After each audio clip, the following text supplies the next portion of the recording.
Jungle.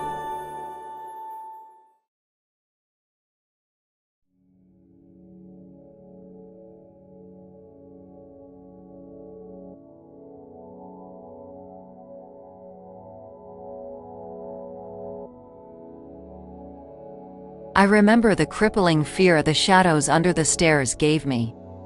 There were shadows everywhere when I was a child. Deep, nasty ones, laying in wait for me. The trip downstairs to fetch anything from the freezer was a walk of pure terror.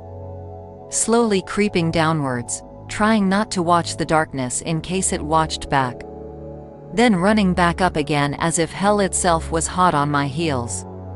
So many times I'd trip in my haste, the agony of scraped shins adding to the trauma of the moment. Paralyzed, prone, waiting for the darkness to get me. They all said I had a vivid imagination. That was my problem, just imagination. They couldn't see them, didn't feel their presence. I wonder what they would say now, if any of them were still here to say anything. Now the darkness has come to get everyone. I can't describe the darkness. I think everyone sees it differently. To me, it's a formless horror. The best I can do is tell you to think of your worst nightmare and then multiply it by 1,000. Then you might start to come close. I wasn't home when they got my parents. My family. God, they even tore apart my dog. I know how to fight them now. Years of being tormented by them, I learned how to fight back. Now they are afraid of me. Not that it helps anyone else. I may be the only one left. I don't know. I don't know why my childhood horrors stalk the world. Is it my fault? Did I really just imagine them and give them life? I sometimes think like that, get myself into a dark funk. That's dangerous. They live off dark thoughts. But they feel old, primal, ancient. Dark secrets and long ages of humanity being afraid of things that go bump in the night. That's my best guess anyway. Maybe I just believed hard enough they got free. The first inkling of the horror to come was that live broadcast from outside the Beehive, Parliament steps. I don't know what other people saw, but to me the inky blackness was quite evident. I wanted to yell at them, to warn them. Not that it would have done any good, they were hundreds of miles away.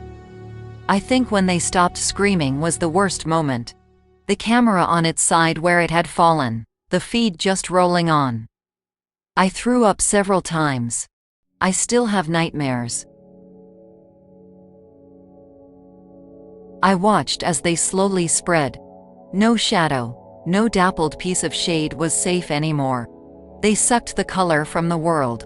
Then the other things arrived, as if the presence of them allowed everything else the freedom to stalk reality. The tiny bejeweled dragons were my favorite. Small enough to perch on a fingertip, gently smoking. There were bigger, less pleasant creatures too, but I just avoided them. Unicorns, for example, nasty-tempered and wickedly dangerous, best given a wide berth. The birds were the first to go. It's surreal how silent the world is without birds, or insects. You just take for granted that background susurration until it's gone. The silence was cloying, heavy, thick with menace. I lived for so long with my headphones on, my MP3 player taking the place of what should have been. Until the power failed, that is, and the radio transmissions stopped. I think that was when I figured how alone I really was. It's been 6 months since the first incident, Ground Zero, the military called it. I'd been listening into their chatter with my brother's radio equipment. Our Kiwi soldiers went quiet first, then the Aussies.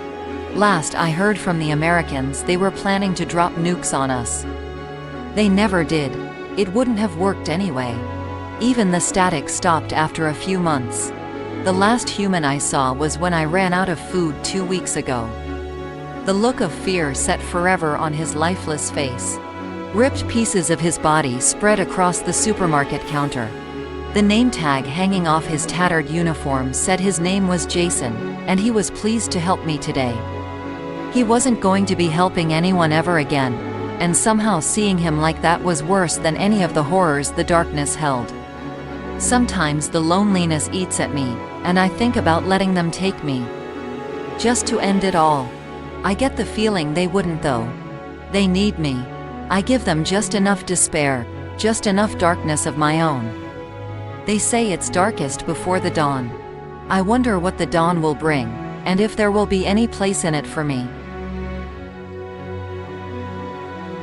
This content is Creative Commons. Relevant attribution can be found in the description. Thanks for watching.